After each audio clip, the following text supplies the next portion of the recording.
Ben Sher is a versatile musician and educator with a deep passion for jazz and Brazilian music. As the leader of the Brazilian jazz group Antropofagia, he has performed at iconic venues like the Blue Note in New York and also major jazz festivals, including Montreux and North Sea. With recording credits alongside industry legends, Ben's artistry blends technical mastery with creative expression. At Berklee College of Music, he empowers students to excel in professional music settings, emphasizing a holistic understanding of the music and its cultural lineage. So, Ben, good to see you. Thanks for joining me today. Yeah, thanks for having me, Abe. Appreciate it. So, we were just talking a little bit before I hit record about I am such a admirer of your guitar tone. It is sometimes it's almost like what I would here is my ideal guitar sound in a sense. Are you a guitarist, Abe? Yes, yeah, Ah, okay. yeah. So I when I hear your tone, it's so beautiful. And has it changed over the years? Like, are you still? Do you feel like you're happy with the tone you get now? Can you talk a little bit about that? Yeah, it's kind of interesting because I have been through a lot of guitars in my day. Unfortunately, have not found um, uh, one that's lasted a lifetime. The most recent one I'm playing now is Benedetto Bravo, and I guess well, many years ago there was a Super 400 which was just too big, and then there was an old ES 175 which still kicking myself for selling that one, and then I hooked up with D'Angelico right when they first started importing from Korea. I mean, this is way back before they were like a fat, I Yeah, mean, now. that's the one I remember particularly. I was like, oh man, that he sounds so good on this instrument. And it's not just the instrument; it's the person, you know? Wow, that's amazing. Yeah, I mean, that guitar I used to refer to as the Black Assassin because I knew whatever situation I'd go into, it would kill. Um, and then, I got a nice offer from Howard Paul to upgrade to the Benedetto Bravo, which is just, it's in the lineage. I guess my guitar tone is there's sort of two styles of. This is going to be a Guitar Central podcast. I have a feeling. When I heard you playing on that D'Angelic, I was like, yes. Oh, nice. Well, there's kind of two lineages for archtop guitars. There's the carved top, and, which is like, the Kenny Burrell, Wes Montgomery sound. And then there's the laminate top, which is kind of the Jim Hall tradition. And that filtered down kind of to Pat Metheny and Lage Lund. So I'm coming more from that sound. It's a little bit more. It's a little bit more electric, a little less crunchy. It has a little bit more, kind of maybe a horn-like quality. It absorbs the amplifier a little bit more. Yeah, it's very warm, you know. It's such a Thanks. yeah. Yeah. No, I mean, I had to ask you about that. Yeah, The I guess, I mean, that somehow, like, I mean, I love all these different guitar tones, that's everything is all great. It's just like different flavors and stuff.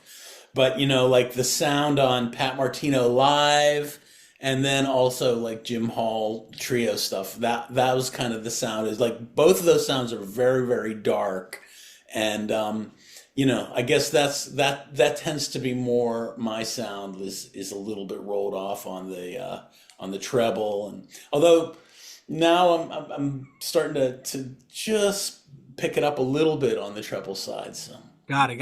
And we were just talking also before. You have such a prominent role in education because you're not only at Berkeley, but you're also at Kutztown in Pennsylvania. You live in New York and you're going up to Boston, but also going west to Pennsylvania. I'm a For bit of a you, road does warrior. what was that? I'm a bit of a road warrior. No, I love it. I mean, so Berkeley is a conservatory, Mm. but Kutztown is also, they have liberal arts and all that stuff. People could go and study other things besides music. So you're in those two different environments. Does it feel like two separate worlds, or you're just kind of giving it your all to the students no matter where you are? It's an interesting question. It definitely feels different. Berkeley, I don't get like the super, high level students at Kutztown. I get that you do at Berkeley, and also not only high level, but also students that are exposed to that are as knowledgeable about the whole lineage of jazz and guitar in general. That being said, the kids at Kutztown.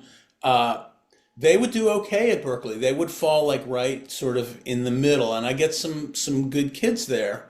And the nice thing about working with the kids there is that they're with me for 4 years. Berkeley has like 65 guitar teachers, It's so 65 now? yeah. Oh my goodness. Yeah. So, for example, I had a kid, a student of mine that just graduated from Kutztown. He was with me for 4.5 years. Plus, he studied online with me before he entered Kutztown. So he was with me the entire time, and I mean, he grew like a weed. And I just managed to set him up with a playing on the show The Addams Family. So he's going out for a year doing the pit orchestra thing. Oh, beautiful. Yeah, yeah. That's But road work, right? that's some real road warrior stuff right there. Yeah, for sure. Do Yeah. you thrive on the road? Like, not just being in one place, but going, from place to place? Is it kind of in your DNA wired that Um, way? I haven't been touring as much, in the last 10 years, definitely have, not done it as much. But there was always kind of two kinds of tours. There was the ones that were like, okay, this tour is about making money. Like I went out with Uta Lemper, this great cabaret singer. She was the star of the show Chicago, and she was kind of like a Kurt Weill specialist. He was huge in Europe.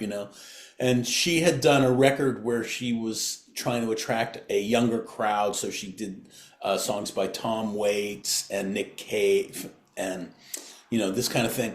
And she hired a small quintet, and we went out and toured that. And that was great. The money was great. I got to see the world. I mean, we played everywhere from Istanbul to all over Italy and you know Stockholm, London, Paris, Barcelona, and in the top symphonias. I mean, the top symphonia in Barcelona, designed by Gaudí and stuff. I mean, it was incredible in terms of that. But playing wise, it's the other kind of tour that are the real fun ones. We do like I had the first tour I did. I had just recorded my first record, Handprints, and this was pre-internet. So I met with a bass player from Vienna, Peter Herbert. He's a really great bass player at the time. We sat down over a coffee in the East Village. I said, Peter, man, can you help me, make some connections in Europe? And he gave me a list on a piece of paper, pencil. Here's some musicians, some promoters, and I made the very first phone call. I picked up, Carlo Lorenzi in Switzerland. And thank God my German was okay because his wife didn't speak any English. And I got Carlo on the phone. He's like, "Yeah, sure, let's do it. Send me a CD and stuff." And we did 5 tours, just from that first phone call. And every one was like, we would go to, a small club in Widnau, this tiny town in Switzerland, and all over. And I mean, just every night the places were packed, and I'd be playing trio, and it was, I mean, that's the fun. Yeah, I mean, I would imagine, and I mean, I can kind of attest to this too. Things have changed. It's much harder to do touring like that these days, correct? Yeah, it's just definitely the playing field, got leveled. The money thing got, is in a different place now. And I think just the amount of fantastic European musicians has tripled or quadrupled. I mean, there's fantastic players over there. It used this is funny. I felt like there was that one point where the U.S. men's basketball team, all of a sudden, for the first time in history, like was beaten, and it was like symbolic for me. It's like, oh man, like the whole aura was lost of being an American, and I felt like that. Okay, that's similar to like the jazz world. I mean, it used to be like you would walk into a club and it's like, oh, this guy's from New York. I can't wait to hear him play, you know. Now it's just like, you know, okay, you're from New York, so what? We got guys in Exactly. Denmark that are playing amazingly, you know. Yeah, there's players everywhere. That's the thing. Yeah. Um, let's talk a little bit about, your, I guess, love, which is a love of Brazilian music, right? Mhm.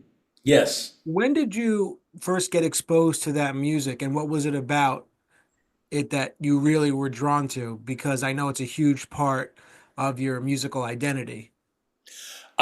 Yeah, well, I had been teaching at a school called the Drummers Collective where In the city, yeah, yeah. yeah, yeah, it was kind of like world approach. So I was already kind of, I had the opportunity to play with drummers from all the different traditions, you know, Afro-Cuban, Frankie Malabe, and New Orleans, Ricky Sebastian, Brazilian. Did you ever work with teaching there with Chris Lassinick by any chance? I don't know if you know, he was like a New Orleans type drummer. I know he was teaching there for a bit. No, I don't know him. Ricky Sebastian was the guy when I was there. This was early on. It was like Marvin Smitty Smith and Oh, okay, okay. yeah, yeah.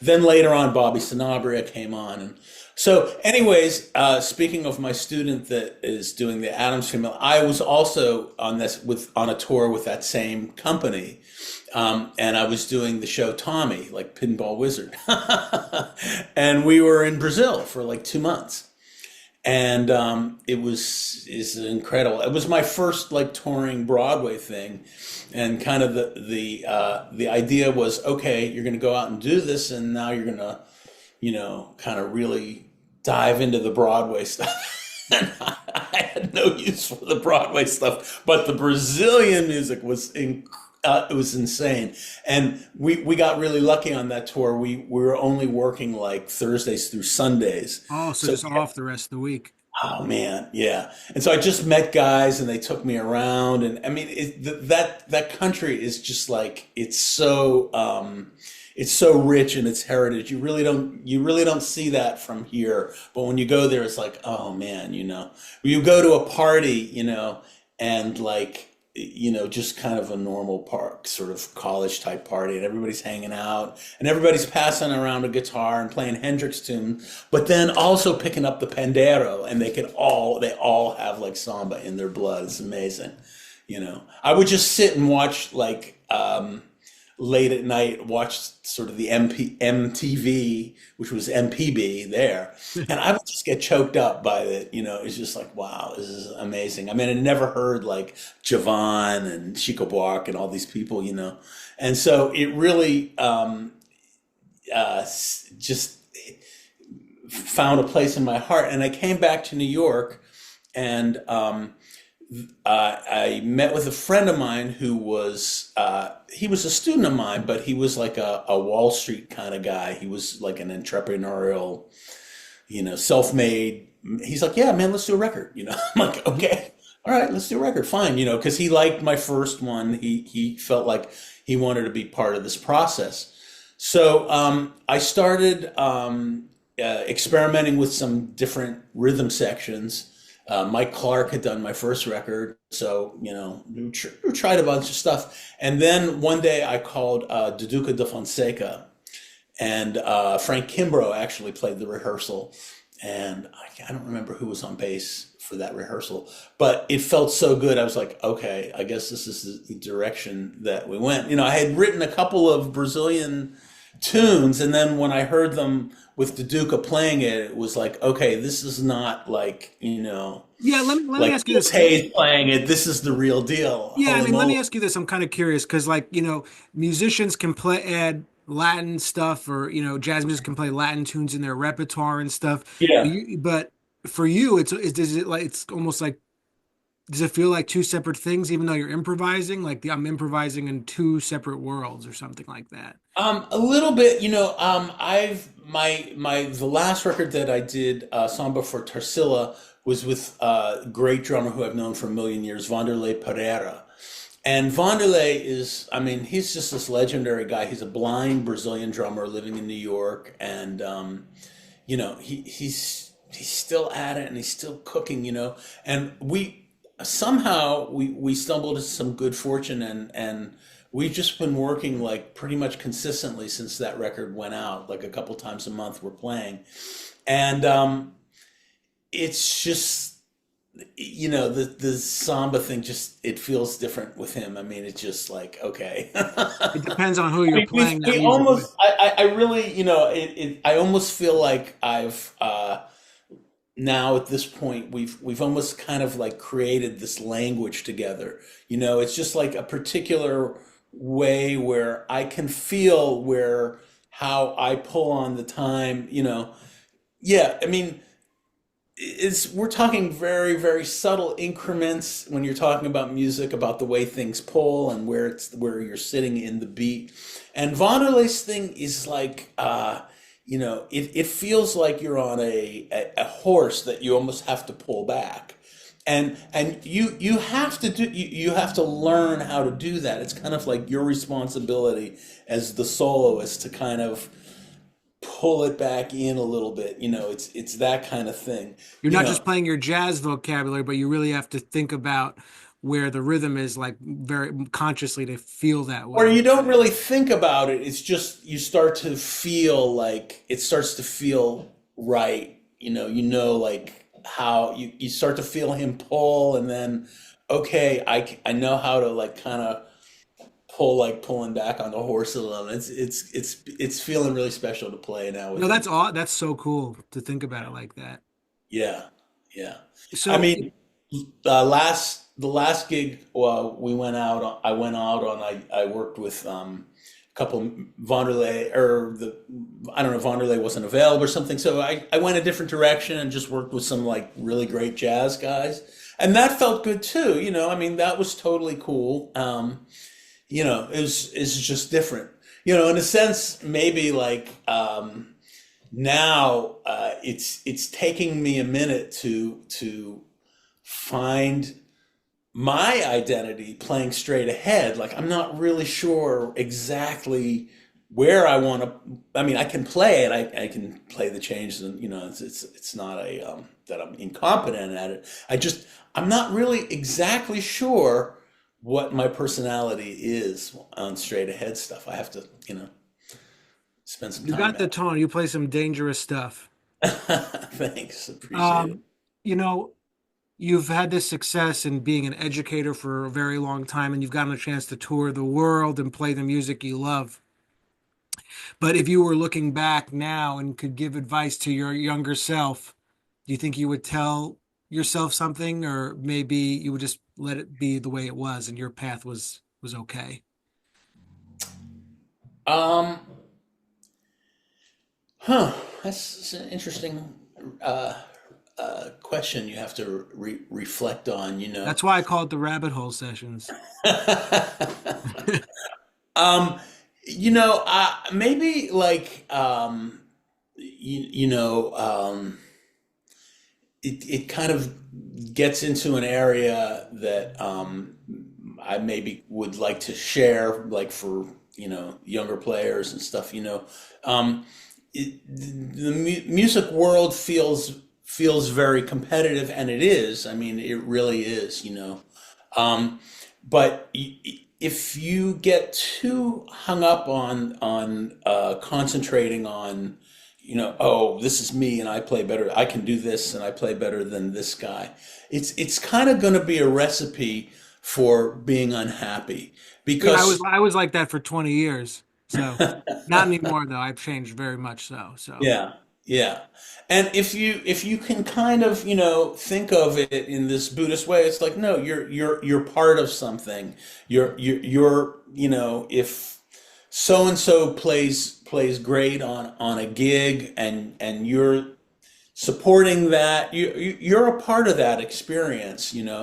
And compare is despair. So yeah, so we're all just in this world trying to play the music we love at the end of the day. yeah, But I yeah. also think too, I mean, talking to you now, you seem like a really nice person, and you've had the longevity in your career and everything. So you talk about this, I can't be competing.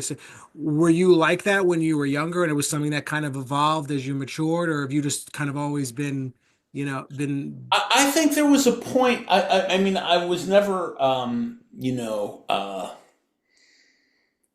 harsh critically of anybody, but I think there was a point where I put myself under an extreme amount of pressure. Mhm. You know, like I was like, all right, you've gotten this far. Now you need to be able to do this. You need to be able to, play not only like West, but you need to be able to play like Paco de Lucia. You know what I mean? You need to be able to have like, Yamandu Koshta finger style stuff, and that created a lot of tension in me, which is still still taking a lot of time for me to undo. So here I am, I'm in my 60s and I feel like I'm still learning like this lesson. No, you have such a great spirit. It's just, I'm 37, so I hope that when I'm in my 60s, God willing, I'm gonna have that outlook.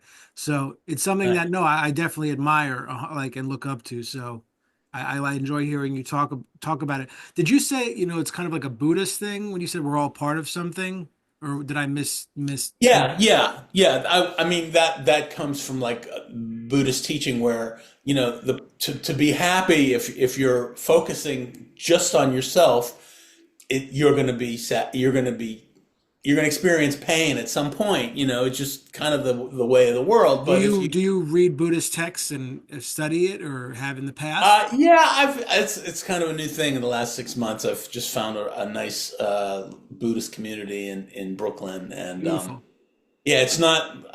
It's this. It's called the Kadampa Buddhist Center, so it's different than the Nam Myoho, which a lot of the jazz musicians. I mean, nothing against that. It's just not my No, not my. I understand. And I've read a lot of books, countless books by this Buddhist monk, Thich Nhat Hanh. I'm not sure you may have heard his name. He wrote some great books about being present and happiness, and it's just great stuff that Nice. very Yeah. much relatable to the things you're talking about. So Yeah. and you're being honest about it now, and it's great to hear. So where can everybody find your website and social media, all that stuff? Can you let us know where you'll Ben be Sher doing? guitarist. Hmm. I actually just am working with a social media coach, so I just put up my Linktree site, and we're playing now at the Rockaway Hotel, which is out on by the beach. We're playing there like once a month. We're playing there next week, so that'll be up. Is And that near Long Beach, kind of like, or? not far, not far. Long Beach is like the next town east. That's in Long Island. Rockaway is still in Brooklyn. Yeah, no, I'm gonna have to the Rockaway Hotel. Yeah. I'm gonna have to come and like, cause I've been going to Long Oh, Island, more and more these days. So I'm gonna have where to. do you live, Abe? I live in New Jersey, Oh, okay. but I have family in Long Island. So now this gives me a reason to go and hear some. There you go. Okay, I'll text you, with the Yeah, details. definitely. This has been great. I'd love to stay and talk to you. We'll have to do it again. Absolutely, for sure. I'm looking forward to hearing you play too. I'm gonna have to suss that out. Yeah, you got to go down that rabbit hole. Come and sit in on a tune, man. You're Oh, welcome. beautiful. I'd love to. Okay.